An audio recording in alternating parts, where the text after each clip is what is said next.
ታዋቂው ጋዜጠኛ ሶፎንያስ ጉዳይ አሁን በርካቶችን እያነጋገረ ይገኛል። ከትላንትና ወዲያ ጋዜጠኛ ሶፎንያስ በፌስቡክ ባጋራው መልእክት መሰረት በናዝሬት ከፍተኛ የሆነ የዝርፊያና የድብደባ ወንጀል ደርሶብኛል ብሎ እንግዲህ የናዝሬት ወጣቶች ከተማችንን እያሰደበ ነው፣ ይሄ ሰው ግብረ ሰዶም ነው፣ የተመጻጻ ጾታ አፍቃሪ ነው በሚል ቢፋ ማውጣታቸው የሚታወቅ ነው። በርካታ መረጃዎችን መጋለጣቸው የሚታወቅ ነው። በአሁኑ መረጃ እንደታወቀው ደግሞ በጣም እጅግ ሰበር መረጃ በጋዜጠኛ ሶፎንያስ ላይ መረጃዎች እየወጡ ይገኛሉ። እሱንም ማጋራችሁ ይሆናል። በሌላ መረጃችን ስናቀና ውድ የተከበራችሁ ተመልካቾቻችን በኢትዮ ቲክቶክ አዋርድ ላይ አይሆኑ አለባበስ የለበሱ ቲክቶከሮች በቁጥጥር ስር ላይ መዋላቸው ተሰምቷል። ከዚህም ውስጥ አንድ እርቃኗን የወጣች ግለሰብ አለች። እሱን በሰፊው የምንዳስስ ይሆናል። በሌላ መረጃችን ስናቀና በጎንደር እጅግ አሰቃቂ እጅግ አሳዛኝ ድርጊት ተፈጽሟል። ይህ ድርጊት የተፈጸመው በጎንደር ነውና በጎንደር የተፈጸመውን ድርጊት አጋራችኋለሁ ማለት ነው። አብራችሁን ቆዩ። ታዋቂ ቲክቶከር አዶኒ ጉዳይ አሁን በርካቶችን እያነጋገረ ይገኛል። ተመልሶ ሰግጥ ፈምስ የሚለውን ነገር አቁም ያለው ማለቱ የሚታወቅ ነው። አሁን ራሱን ዘፈን እንደገና በራሱ ቲክቶክ ላይ መልቀቁ በርካቶችን አስገርሟል ማለት ነው። ይሄን በተመለከተ ሰፋ ያለ መረጃ ይዘን መጥተናል። እውነትም ሰግጥ ፈምስ የሚለው ነገር በተለያዩ ምሁራንና በተለያዩ ሰዎች እየተተቸ ይገኛል። በርካቶች ደግሞ አዶኒያስን እየደገፉ ይገኛሉ። እሱን በተመለከተ ሰፋ ያለ መረጃ ይዘን መጥተናል። ውድ የተከበራችሁ ተመልካቾቻችን እንደተለመደው ሰብስክራይብ፣ ላይክ በማድረግ ቪዲዮአችንን ጀምሩ ማለት ነው። ፕሮግራማችን ፍጻሜ ድረስ አብሬያችሁ ቆይታ የማደርገው የምንጊዜም ወዳጃችሁ ሚኮ ነኝ። መልካም ቆይታ ይሁንላችሁ። አንድ በሰሞኑ በሶሻል ሚዲያ ላይ የተለቀቀ አንድ ቪዲዮ በርካቶችን አስገርሟል። የኢትዮጵያ ኦርቶዶክስ ተዋሕዶ ቤተክርስቲያን ቄስ ወይ ካህን ነው የአንድ ፕሮቴስታንት እምነት ተከታይ እንግዲህ ለማሳፈርና ለማዋረድ ሲጠይቀው የመለሰው መልስ በርካቶችን አስገርሟል። እኛ አባት እንግዲህ ቃሉት ያሰማልን፣ በረከታቸው ይደርብን። ይህም ቪዲዮ በጥንቃቄ አዳምጡት። ኮሜንት ላይ ማርያም እያላችሁ እስቲ አጥለቅልቁልኝ ዛሬ በእናታችሁ። ቡና አውጥተው ሙስሊም ይሆናሉ።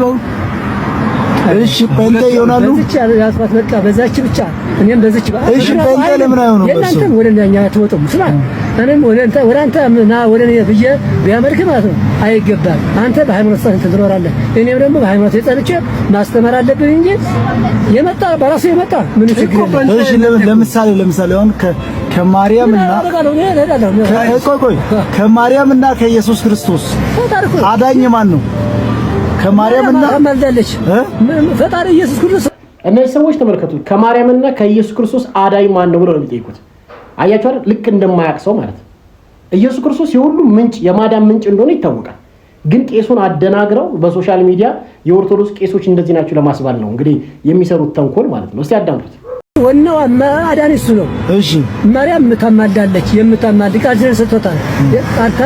ቃል ማለት ነው ሰጥቷታል ለእመቤታችን ማለት ነው።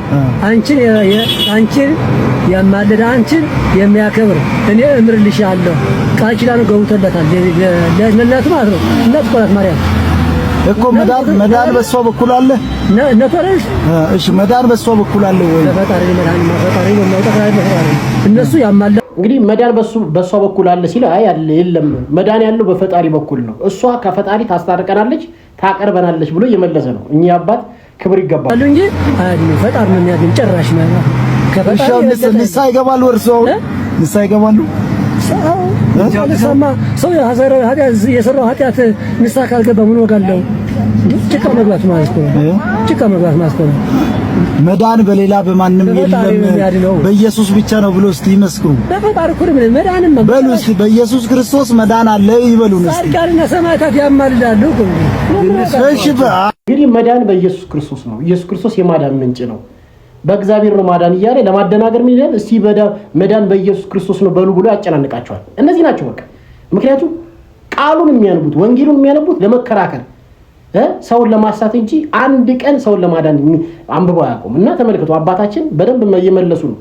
የማዳን ምንጭ እግዚአብሔር ነው እየተባሉ ስለ ማርያም ያወራል። ማርያም እመቤታችን ቅድስት ድንግል ማርያም ወላዲተ አምላክ ነች። አምላክን ወልዳለች። በሉቃስ 1:27 በቅዱስ ገብርኤል አብሳሪነት ኢየሱስ ክርስቶስን የወለደች ወላዲተ አምላክ ነች። ክብር ይገባታል፣ የክብር ስግደት ይገባታል፣ ታማልደናለች፣ አናመልካትም። እንደዚህ እያለ እሱ ግን የጴንጤውን ለማደናገር በጣም ይሞክራል። አያቸው የእመቤታችን ጥላቻቸው። ኮሜንቱን ማርያም እያላችሁ አጥለቅልቁት። ወደ ቀጣይ ቪዲዮአችን እንሸጋገራለን። ወደ ሌላኛው መረጃችን ስናቀና ውድ የተከበራችሁ ተመልካቾቻችን የስውሯ ማርያም የቅቤ እምነት በጾም ይወሰዳል ወይ የሚል ጥያቄ በበርካቶች ዘንድ ሲጠየቅ ቆይቷል ማለት ነው። እንግዲህ በተለያዩ ገዳማት ላይ የቅቤ እምነት፣ የማር እምነት፣ የሙዝ የተለያዩ እምነቶች አሉ፣ የሎሚ እምነት አሉች እየተባሉ እየተነገዱ እየተቸረቸሩ ነው የሚገኙትና ይሄ ነገር መቆም አለበት ብለን እናምናለን። እስቲ አንድ የኢትዮጵያ ኦርቶዶክስ ተዋሕዶ ቤተክርስቲያን አንድ ወጣት ወንድማችን አስተማሪ ወንድማችን ነው ያለውን ነገር ሰምተን እንምጣ። የስውሯ ማርያም የቅቤ እምነት በጾም አይበላም የምትሉ ሰዎች በደንብ አድርጋችሁ ስሙኝ። ይህን ቪዲዮ ሁላችሁም 10 ጊዜ ከዚያም በላይ ኮፒ ሊንክ ሼር እያደረጋችሁ ለሁሉም አዳርሱት። ሁላችሁም ላይክ አድርጉና ጀምሩት። ቤቱ ደግሞ ስለሚጠቅማችሁ ሁላችሁም ፎሎ አድርጉት። ብዙዎቻችሁ በውስጥ መስመር የስውሯ ማርያምን የቅቤ እምነት በጾም መጠቀም አንችልም ወይ እያላችሁ ጠይቃችሁኛል። እኔ አሁን ምን እንደሚያሳስበኝ ታውቃላችሁ? የገዳማት ጉዳይ። ገዳማት አሁን ግለሰቦች ሰብሰብ ብለው ሕግ የሚያወጡባቸው ሆነዋል ማለት ነው። በቃ ቤተክርስቲያኗ ዋናዋ ተቋሟ የማታዝባቸው እስከሚመስሉ ጭምር ማለት ነው። አንዳንዶችን ነው ግን ያልኩት አንዱ ሰብሰብ ብሎ ቡና ይጠጣም እዚህ ገዳም ይላል፣ የራሱን ሕግ ያወጣል። አንዱ የቅቤ እምነት ይላል፣ አንዱ የበሶ እምነት ይላል፣ አንዱ የቃሪያ ደግሞ የቃሪያ መጥቷል አሉ። ይሄ ነገር ግን ወዴት እየሄድን ነው? እኔ ይሄ ነገር ወዴት እየሄድን ነው? ቤተሰቦች መጠየቅ የለብንም ወይ? በጣም የማር እምነት የሎሚ እየተባለ የቅቤ እምነት እየተባለ በጣም በሶሻል ሚዲያ እየተራገበ በርካቶች እግዚአብሔር ከመጽሐፍ ቅዱስ አስተምሮ ውጪ ነው እየተባለ በርካቶች ወደ ሌላ ቤተ እምነት እየሄዱ ነው። እውነት ለመናገር ግልጹን እናውራ ከተባለ እስቲ ወንድማችንን እናዳምጥ። የሚመለከተው አካል ቁጭ ብሎ ቢመክርበት እላለሁኝ። ደግሞ እኮ የሚገርመው በብር ነው የሚገዛው አሉ ነው። እኔ ቦታው ሄጄ አላቅም፣ አላየሁኝም። ካጠፋው ከተሳሳትኩ በጣም ይቅርታ። ግን እውነት በብር የሚገዛ ከሆነ እምነት በብር ይገዛል? መንፈስ ቅዱስ በብር ይገዛል? እሺ ብር የሌለውስ? ወዳጄ መንፈስ ቅዱስን በብሩ ለመግዛት የሞከረው ሐናንያ ምን እንደሆነ የሐዋርያት ሥራ ውስጥ ግባና ንብ። እንደዚህ አይነት እምነት የለም። እኔ የማቀው የቤተ ክርስቲያን ካህኑ ሲያጥንበት የቆየው ጽናው ላይ የተረፈው ዲያቆኑን አምጣልን በፌስታል እንላለን፣ ያመጣልናል። ካህኑን በፌስታል እምነት ስጡ ይብለን ያንን ነው ይዘን ሄደን የምንቀባው። ቃል ኪዳን ያላቸው ቦታ ደግሞ የመሬታቸውን አፈር ይዘን ሄደን ያን ነው በጸበላቸው ነው የምንፈወሰው። እኔ አሁን የእምነት አይነት በዛ አላቅም። ለማንኛውም ካዳናችሁ እሰየው፣ እናንተ ብቻ ዳኑ። ግን ልነግራችሁ የምፈልገው የቅቤ እምነት እያላችሁ በጾም የምትጠቀሙ ካላችሁ ግን ጥላችሁ ከእግዚአብሔር ጋር ነው። አስረግጬ ነው የምነግራችሁ፣ ጥላችሁ ከእግዚአብሔር ጋር ነው። በፍጹም በጾም ወቅት የቅቤ እምነት ነገር ብሎ ነገር የለም፣ መጠቀም አይቻልም። እንግዲህ እንደሰማችሁት ነው። የቅቤ እምነት በጾም የሚጠቀሙ ሰዎች አሉ። እንግዲህ እምነቶች እየበዙ ነው። መጽሐፍ ቅዱስ ያስተምሩ ያልሆኑ በጣም አደገኛ ልምምዶች በኢትዮጵያ ኦርቶዶክስ ተዋሕዶ ቤተክርስቲያን ላይ እየተስፋፉ ነው የሚገኙት። ስንናገር ስናወራ ተቺ ናችሁ እንባላለን። ግን መጨረሻው ትውልዱን ከመጠበቅ አንጻር እጅግ መስራት ስላለብን በጣም አሁን የቅቤ እምነት ተብሎ በጾም እየተወሰደ ነው ያለው። በዚህ አጋጣሚ ላይ በርካቶች እየወሰዱ ነው የሚገኙት። አንዳንዴ ስርዓትም ያስፈልጋል። በጣም በበርካታ ቦታ ላይ እየተሸጠ ነው የሚገኘው የሰማሁት ነገር እውነቱን ለመናገር ማለት ነው። ስለዚህ ጥንቃቄ ልናደርግ ይገባል። እንደ አንድ ኦርቶዶክስ ስርዓት ሊኖረን ይገባል። ቤተክርስቲያናዊ መጽሐፍ ቅዱሳዊ ስርዓት ሊኖረን ይገባል። ከዛ ውጪ ግን አንቀበልም። በጎንደር እየተፈጠረ ያለው ነገር በርካቶችን አስገርሟል። እጅግ ታሪካዊ ቦታ ሆነችው የኦርቶዶክስ ምድር በሆነችው በርካታ ሊቃውንትን ያፈራችው ጎንደር ዛሬ ላይ እጅግ በአጸያፊና እጅግ በጣም በአነጋጋሪ ሁኔታ በሶሻል ሚዲያ የምናየው ነገር እጅግ ከባድ ሆኗል። እዚህ በጎንደር የተፈጠረው ምንድን ነው? የጎንደር ማህበረሰብ የት ሄደ የሚለውን አዳምጠን እንመጣለን። አፍቃን ጎንደር ላይ እንዴት እንዲህ ሊሰለጥኑ ቻሉ? የሊቃውንት ሀገር የሃይማኖት ሀገር በምትባለው ጎንደር ላይ ብዙ ታሪክ ባላት በእሺ ታላቅ ሀገር ላይ እንዴት መናፍቃን እንዲህ ሊፈነጩ ቻሉ? እንዴት ማይተብ ያሰረ ክርስቲያን ነጠላ ለብሶ በመናፍቃ አዳራሽ እንዲህ ሲንከባለል ዋለ ብላችሁ ለምትጠይቁ እያንዳንዱን መልስና እውነታ እኔ ነግራችኋለሁ። እስከ መጨረሻው ኮፒ ሊንክ ሼር ፖስት እያደረጋችሁ ለብዙዎች አዳርሱት። አሁን ጎንደር ያለችበት ሁኔታ ምን ይመስላል? ከወጣቱ ስንነሳ ግማሽ ወጣት ተሰዷል። ግማሹ ወጣት በጦርነት አልቋል። ግማሹ ወጣት ደግሞ ተሳቋል። ግማሹ ወጣት አንገቱን ደፍቶ እየወጣ እየገባ ስራውን የሚሰራ ነው። ግማሹ ወጣት ቲኔጀሩ ደግሞ በቁማር የተጠመደ በሱስ የወደቀ የሚጠጣ የሚቅም የሚያጨስ ስለ ቤተክርስቲያን የማይገደው ከዓመት አንዴ በጥምቀት ወይም ደግሞ በመስቀል መጥቶ ያውም ተጣልቶ የሚሄድ በጥምቀት ሃይማኖታዊ ይዘቱን ከማስጠበቅ ይልቅ በጭፈራና በሙዚቃ የሚያሳልፍ አልጋ ቤቱን የሚያጨናንቅ ወጣት የሞላባት ሀገር ብትኖር አሁን ጎንደር ናት። እንዲሁም ምዕመኑን ብንመለከት ግማሹ ምዕመን በጣም ቸግሮታል። ጦርነት አጎሳቁሎታል። ስራ እንዳይሰራ እንኳን መንገድ ተዘግቶበታል። እንዳይወጣ እንዳይገባ በነጻነት ስራውን እንዳይሰራ እገታ በዝቶበታል። ልጁ ይታገትበታል። ልጁ ታግቶበት 1 ሚሊዮን 2 ሚሊዮን ይጠየቅበታል። ብዙ ምዕመናን ተቸገረው ነው ያሉት።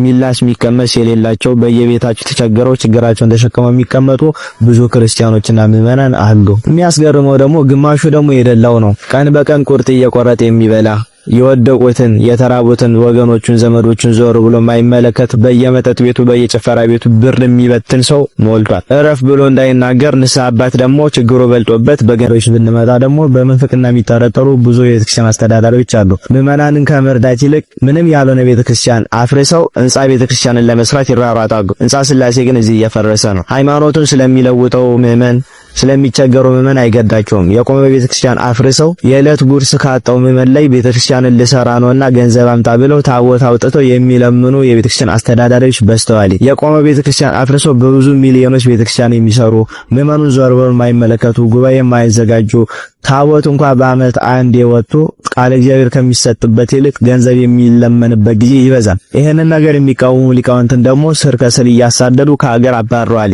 አሁን እረፉ ተው ብሎ የሚናገር ሊቃውንትም የለም። ለምን ከተባለ እንደ አካለ ወይ ይታሰራል ወይ ደግሞ ከስልጣን ይባረራል። እንዲሁም ወደ ሰንበት ትምህርት ቤት ብንመጣ ዕውቀት እንጂ ሕይወት የሌለው ሰንበት ተማሪ ምንም የማይገደው ከቦ ከዘመረ ምንም የማይመስለው ስለ ቤተክርስቲያን ማይጨንቅ ማይወያይ መፍትሄ ለማምጣት የማይጠር ሰንበት ተማሪ ያለባት ሀገር ናት። እና በዚህ ሁሉ አጋጣሚ ውስጥ ማን ተጠቀመ?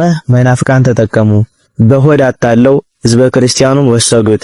አይዛብ ተጠቀሙ።